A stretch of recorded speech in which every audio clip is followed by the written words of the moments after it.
On this week's NESN Patriots podcast, we will discuss potential trade candidates for New England. We'll also talk about the Patriots' big win over the Bears and their upcoming matchup against the lowly Bills.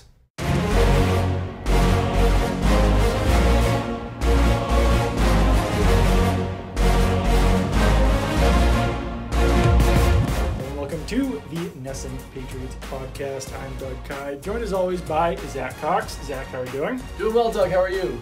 I am good. The Patriots, before they played the Bears, so before we actually get into their Week 7 matchup?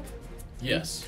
The Bears was Week 7. We're upcoming, Yes. Which is crazy. This season is flying wild. by. I can't believe this weekend will officially be the midway point of the Patriots season, which is kind of crazy. I feel like training camp just ended last week. It's absolutely insane how fast the season is going by. But before the Patriots did play the Bears, they opened up some cap space by converting some of Stephon Gilmore's base salary into signing bonus. That kind of increases his cap hits in upcoming seasons.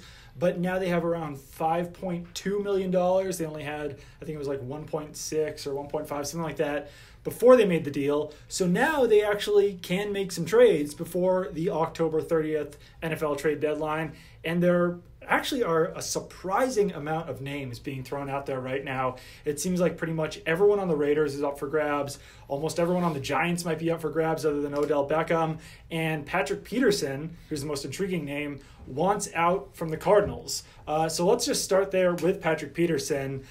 Yeah, I mean, I'd trade for Patrick Peterson. I would. Yeah, he's been a Pro Bowler every single year he's been in the league. He's actually having one of his best seasons, even though nobody has really noticed because the Cardinals are terrible. Now, Steve Wilks, the Cardinals coach, has said that he's not trading Patrick Peterson, but you never know how that might change in the 8 days before the trade deadline. And he's not the GM. Steve Keim's the GM, so it Very really true. might not even matter if Steve Wilks wants to trade him. Very true. And obviously the Patriots don't have a huge need at cornerback right now. I think that if they continued on with Stephon Gilmore and some combination of Jason McCourty, J.C. Jackson, Eric Rowe, Jonathan Jones, I think they'd be fine. I think cornerback has actually been one of their better positions this year. But if you can add a guy like Patrick Peterson and the cost isn't prohibitive, you kind of have to do it. Yeah, and there are some things that the Patriots have to do to finagle it. If they trade for him like right this second, then he would come with a 6-something cap hit, which is more than the Patriots have in cap room. If they do it before the October 30th deadline, I think it would go down to like $5.6 million, somewhere around there. So the Patriots would have to create more cap room just to make the trade. And it would probably, I would guess it would probably cost them a first-round pick, maybe a little bit more, maybe a little bit less. But Patrick Peterson is signed through 2020, so that's 2.5 years of Patrick Peterson. I feel like that's worth a first-round pick if it did come down to that. And there are some ways, obviously, that the Patriots can create cap room. They could do the same thing with another player that they just did with Stephon Gilmore. They could re-up a player. They could extend Stephen Gostkowski's contract, for instance, to free up some cap room.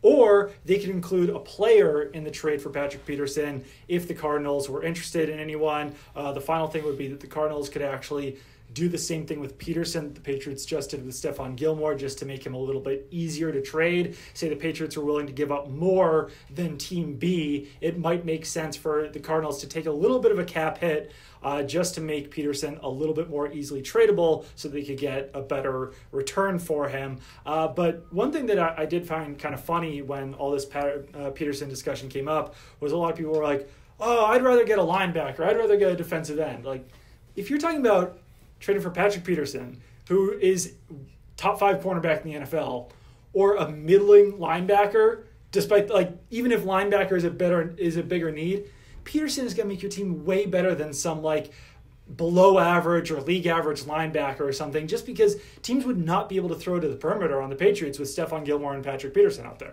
That would give you two of the top 15, 10? 15, yeah. Yeah, 15 at the very least cornerbacks that basically just kind of eliminating the whole outside of the field on both sides of the field. And you can't really, there aren't too many teams that can say that they have two players of that caliber. Now, who knows if this will actually get done? Tom Curran from NBC Sports Boston just reported, says, a source tells me that the team hasn't had a single conversation about making a deal for Peterson. So we'll see if that comes to fruition. Again, like I said, still a week left before this trade deadline, but I think he is definitely the most intriguing name out there for Patriots fans if you're excluding someone like Le'Veon Bell, who I don't think that they have much of a shot of bringing in. Yeah, definitely not. And there are some other names out there. Like I said, I mean, you could probably pick from a list of any Raiders players. I think two guys on the Raiders that are kind of interesting are Carl Joseph, who is their 2016 first-round pick. He's a safety.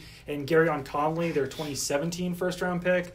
Both of those guys are barely playing this season, which is very strange to me because obviously they were first-round picks and you would think that the Raiders would want to play them. But quite honestly, it seems like John Gruden is kind of being a little bit stubborn with that roster, and who knows why those guys have fallen out of favor. But Carl Joseph has played 11 snaps all season. Garyon Conley's played 219, which is significantly more, but he only played 12 snaps in his last game that he played in Week 5. He hasn't played since then. So, I think that Conley would probably be the most appealing just because. And he was only drafted last year. He barely played last year, actually. He's barely playing this year. There's still some upside there. That would be a move similar, I guess, to when the Patriots acquired Eric Rowe, where it's a guy that you've got under contract for a few more years, who obviously brings a lot of upside. Carl Joseph, the Patriots definitely have less of a need at safety, and he would definitely enter the equation as the number 4 player at that position. But,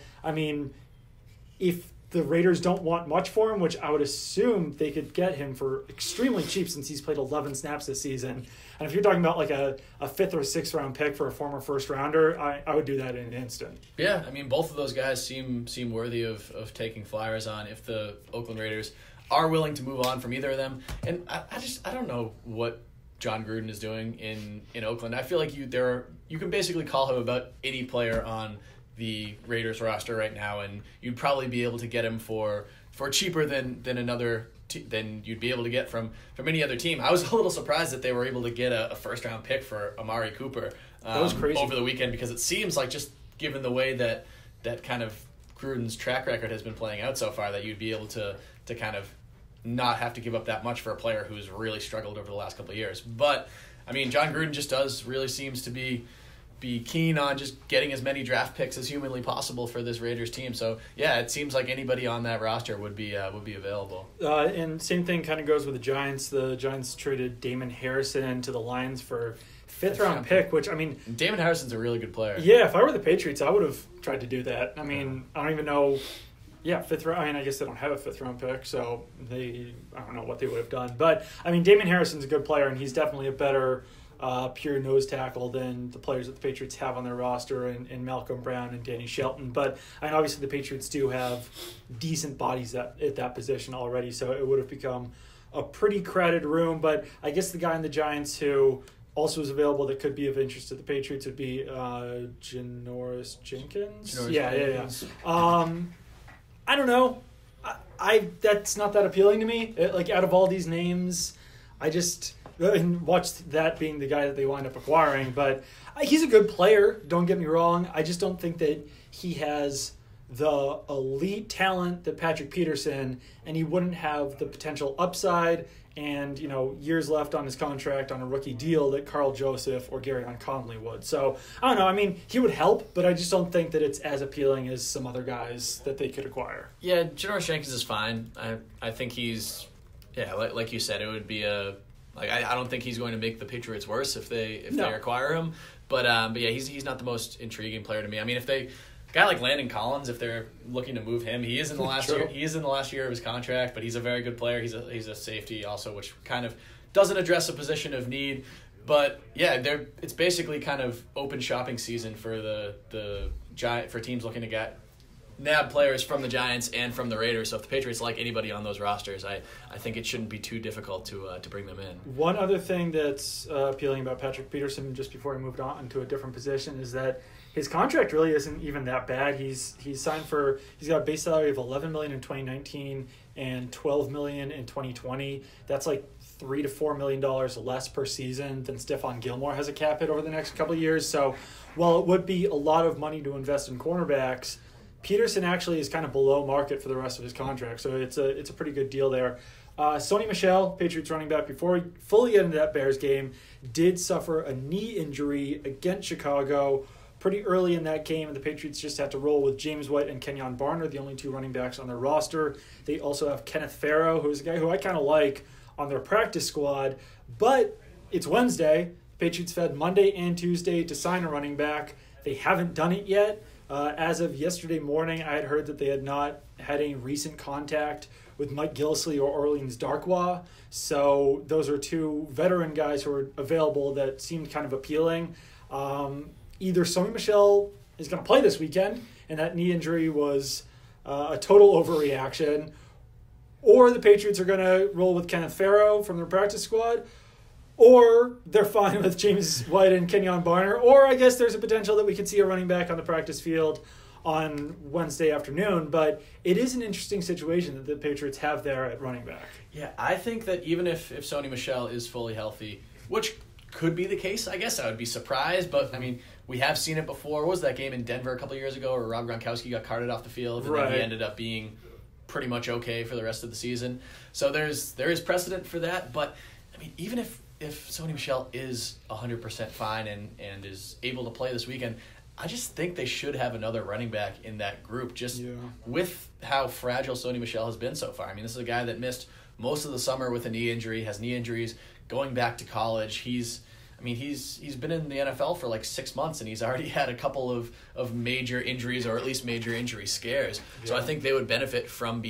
having another body at that position, just so they don't have to come into a situation where James White and Kenyon Barner are their only running backs for 3 full quarters. Now, it worked out fine for them the other day. Both of them were able to be kind of serviceable in that role. James White actually ran the ball pretty well between the tackles late in that game, but I don't think that's a sustainable solution for them. So I think it would be in their best interest. Now, maybe they don't go out and trade for a guy if they do think that Sony Michel's injury is minor, but I think at least bringing someone like Farrow, one of these veteran running backs that's just been kind of kicking around on the free agent market for a couple of weeks now, I think it would be in their best interest. Especially, just one more point, because do you remember when Sony Michel initially got hurt over the summer, when his knee initially got banged up? The first report was, yeah, he'll be out for like 10 days and he'll come back. And he was out for 35 days, 36 days. So with his knee, you don't know exactly. It doesn't seem like they have a great grasp of exactly how healthy that is. So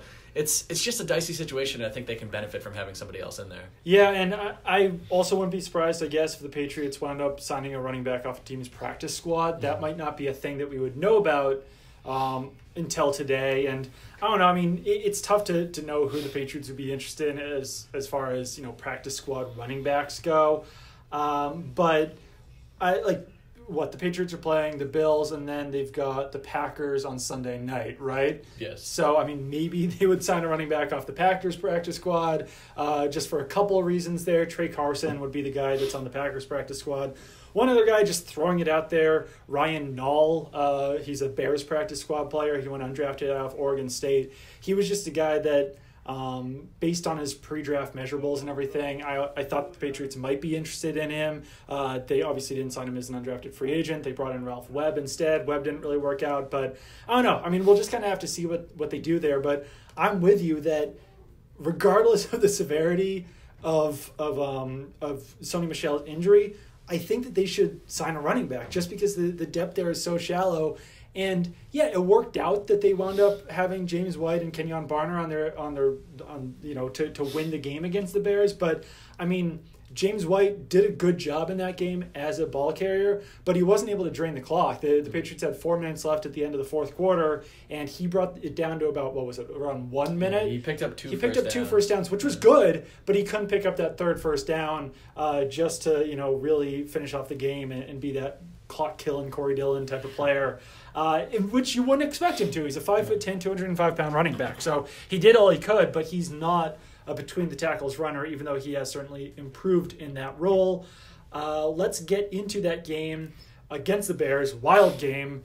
I feel like we say that every week, but this one was especially wild. It had a blocked punt. Patriots had 2 interceptions. Julian Kick Edelman return for a touchdown. Yeah, there was a kick return for a touchdown. Julian Edelman muffed a punt. Cordero Patterson fumbled a kick return. Tom Brady threw another interception that passed through the arms of a Patriots pass catcher. So, I don't know, wild game. Yeah, we were talking with a couple other reporters right after this game, saying, "What's like your takeaway from this game?" It's hard to even have a takeaway from this game, just because it was such an odd game with so many strange swings. I mean, it's hard to tell. It's hard to say that it was a bad day for the Patriots offense when they scored 38 points, even though two of those touchdowns were on special teams. It's hard to say it's a bad day for the Patriots defense, even though they had the 2 interceptions, but they did allow 31 points to Mitchell Trubisky. They let Mitchell Trubisky really run all over them all around the field, but they did do a pretty good job on him as a passer, but they did a pretty bad job on Trey Burton covering him all game. Their special teams had those 2 big plays, but they also committed a couple penalties. They almost had that a muff punt at their own 1-yard line with Julian Edelman that you just mentioned. So it seems like all 3 of their units kind of had some Jekyll and Hyde tendencies in this game. So it's really hard to make any kind of big sweeping generalities, and especially because they didn't have Rob Gronkowski in this game. They didn't have Sony Michel for most of this game. So I don't know. Maybe that's bad analysis on my part, but it's hard to kind of draw any big conclusions from this. And I would even say that maybe you don't need to. Maybe you don't need to have giant takeaways. The Bears were, what were they, 3-2 heading into the game. Everyone considered their defense to be one of the best in the NFL. They were coming off 2 strong performances on offense, despite the fact that they lost to the Dolphins the week prior. Patriots, like you said, didn't have Rob Gronkowski. Sony Michel was out for most of the game. And they came away with a win on the road, and it was their first road win of the season. So not every game has to be perfect. And I know that a lot of people are going to freak out about the defense because Trey Burton was basically open on deep middle routes against zone coverage all night. Yeah. The Patriots could not tackle Mitch Trubisky for the life of them. They only had 1 sack, lots of whiffs on sacks. But they had interceptions. They came through when it mattered. And the Patriots' offense, despite the fact that they didn't have Rob Gronkowski, looked decent. I mean, James White had another monster game. He's on pace for basically a historic Patriots running back season. Historic any running back season, really, yeah. Josh Gordon had 4 catches for 100 yards, including a 55-yard catch and run there that allowed the Patriots to score on a 96-yard scoring drive. So, I don't know. There was a lot of positives to take away. Obviously, there were some negatives, but not every game's going to be perfect. Yeah, I thought so, too. Chris Hogan also did a good job in the second half there. He's really kind of gotten closer to his previous level after really struggling over the first 4 or 5 weeks of the season. He seems to be kind of back to that solid complementary piece on offense for the Patriots. So yeah, overall a lot of kind of solid, good, kind of positive takeaways from this game. Some negatives as well, but I mean, going into this week against the Bills, you would expect this to be a more kind of comprehensive victory for the Patriots. Yeah, definitely. And I guess, I mean, unless you have any more thoughts on the Bears, I think we probably can. I think we're good to move on, yeah. Yeah, I mean, it's like quite honestly, by Wednesday, which is when we're recording this, we've had so many thoughts on the previous game already that's kind of like, all right, we can move on a little bit. So the Bills, not very good. It's a Monday night game. Are the Red Sox scheduled to play on Monday? I don't believe so. I believe they're scheduled. They've got Game 2 tonight, Wednesday, then 3-4 Friday, Saturday, and then I don't know if... All right, let's get some bad radio. Pull this up right now. No. So it's today, which is Wednesday, Friday, Saturday, Sunday, Tuesday, then Wednesday. So that's great. That's perfect. I was kind of afraid that we would be sitting in the Bills press box on Monday night covering a game that no one gave a crap about, basically. when the Red Sox could be clinching the World Series at the same time. Right, yeah. Exactly. So I was a little nervous about that, but that's good that is not going to be happening. If that Game 5 occurs, we will be watching that on Sunday night. Probably at some wing place in Buffalo. Yep. So that should be fun, or maybe a hotel bar or something. But, yeah, the Bills, not good. Their offense is basically historically bad right now. Their quarterbacks are something out of like a 1992 Seahawks roster with Nathan Peterman playing the role of Kelly Stauffer and Derek Anderson playing the role of Stan Gelbaugh. It's really, really, really, really, really ugly. And the funny thing is that when the Bills announced that Derek Anderson was their starter, I should have tweeted this at the time, but like That's the Patriots not lucking out. The Patriots lucking out would have been Nathan Peterman starting that game instead of 47-year-old Derek Anderson, who is out of the league from the end of last season until the Bills sign him off the street because he's got ties to Sean McDermott. It's just a real mess, and we don't even know if LaShawn McCoy's going to play in this game, right? No, LaShawn McCoy is still in concussion protocol, last I saw, at least. I haven't seen any updates on him today, but he left that game pretty early on Sunday. But yeah, it kind of paints a good picture of how bad this situation is in Buffalo when they signed Derek Anderson and announced that he was going to start. And Derek Anderson is a guy who I think hadn't started a game in 5 or 6 years. He was Cam Newton's backup forever in Carolina. He was one of those guys that you forget is still in the league because he's been a backup on a team for it's like Matt Schaub in Atlanta, basically. I think a lesser degree. In my brain, I just briefly, I guess, confused him with Matt Moore, who was who played pretty well when he came in also for Ryan former Tannehill. Panthers quarterback. Yeah. So I was like, oh man, Derek Anderson, I think that's a nice little benefit for them. I mean, he's not going to make their offense prolific or anything, but he should be significantly better than Josh Allen and Nathan Peterman. Then he comes out and throws 3 interceptions, loses a fumble, gets sacked a bunch. Said after the game that he admitted that he's I'm really banged up right now because he just got killed this entire game. This Bills offense is, like you said, pretty much historically terrible right now. And I knew that their quarterbacks weren't good just looking at them on paper. But actually looking at the stats, I was pretty alarmed. I mean, I was writing about my kind of scouting the Bills piece for this week. Bills quarterbacks combined, so that's Josh Allen, Derek Anderson, Nathan Peterman. They are last in the NFL in yards per attempt, yards per game, completion percentage, touchdown passes, interception, and passer rating. They've also taken the 3rd most sacks in the league. This is bad, and their offense is averaging 11.3 points per game, which is significantly worse than anybody else in the league, including the Arizona Cardinals, who have been really bad in that regard too. So, yeah, if the Patriots' defense struggles in this game, then I think those critics might actually have a point about the Patriots' defense. So some more fun stats here. Josh Allen leads their quarterbacks with a 61.8 passer rating. Punter Corey Bojorquez, Bojo, 3rd on the team in passer rating, and he's 0 for 1 because Nathan Peterman has a 16.7 passer rating. Derek Anderson, 2nd on the team in passer rating, 39.8, and that's after throwing 0 touchdowns and 3 interceptions. It is brutal. Josh Allen was really bad as a rookie quarterback, but still brought the team to a 2-3 record and had a 61.8 passer rating, like we said. But yeah, it's bad. Chris Ivory will probably be starting at running back. He's averaging 3.1 yards per carry. Their leading receiver right now is Zay Jones, who is only catching 56% of his passes, and that's up from 33% last year. Something ridiculous. He was among the worst in the NFL in that regard last season. And Kelvin Benjamin this season is catching 37.8% of his passes. He's their 2nd leading receiver on the team. But the Bills' defense is at least decent. I don't know exactly where they rank in a lot of these fancy rankings. They rank. They rank. They're 6th in DVOA, 4th in DVOA against the pass, and then with some more conventional ones, they're 4th in yards per game and passing yards per game, 9th in takeaways, 8th in sacks, 16th in points allowed per game. So pretty solid overall. Yeah, definitely not bad in that regard. Some of a lot of the same names that you kind of already know that are on the Bills that they've had for a while, like Jerry Hughes, cornerback Tre'Davious White.